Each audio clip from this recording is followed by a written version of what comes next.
Hello everybody, and today we are going to be looking at the Esperia blade.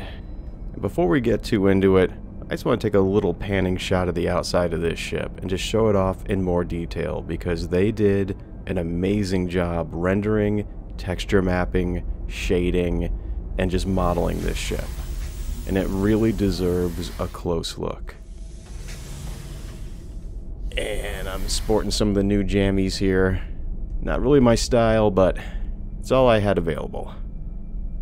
Now let's take a look around in here and just take a look at everything. My god.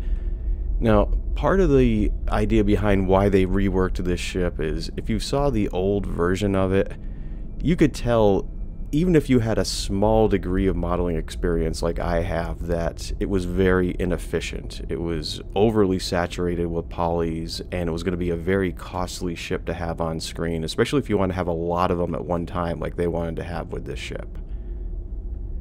And they took this back and they re-rendered it, they smoothed it out, and most of the detail is done now in the texture mapping and the shading, and it really shows off.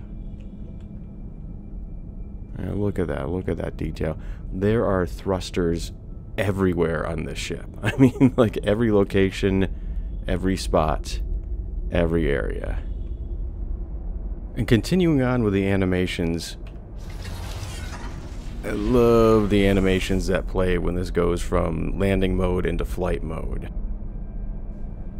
And that's definitely worth a second look. Yeah, I really dig that. I really love how that looks. This ship does just look amazing. Even the wings look amazing when they animate. Check this out. I love that. Okay, so let's break away from the superficial and talk a little bit about how this ship handles. Its speed, acceleration, and maneuverability are all top-notch. As a matter of fact, it's really kind of hard to beat how this ship handles. It goes to its top acceleration extraordinarily quick, and it stops on a dime. It's quite frankly just extremely fun to fly. Okay, so let's talk about weaponry. It comes with two size 2 plasma cannons and a pair of 2 UNCL laser cannons. Now the plasma cannons are fixed. The 2 laser cannons are gimbaled. So that means they're connected with 2 size 3 mounts, and if you want to get rid of them and replace them with something else, you can replace them with a pair of size 3 fixed weapons. Now, the whole importance behind the plasma weaponry, and this is something I really had hoped that this ship would come with, is that the plasma cannons are the best of both worlds. They do not require ammunition, and they punch through shields like a projectile weapon would.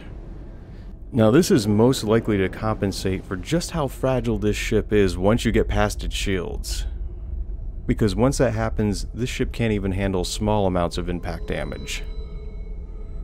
Now it comes time to check out the cockpit view and the airing of the grievances, because every one of my disappointments with this ship are all tied into this view.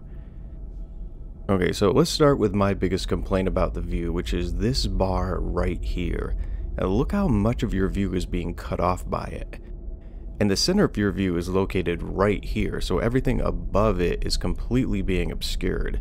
And it would open up your view so much if they just got rid of it.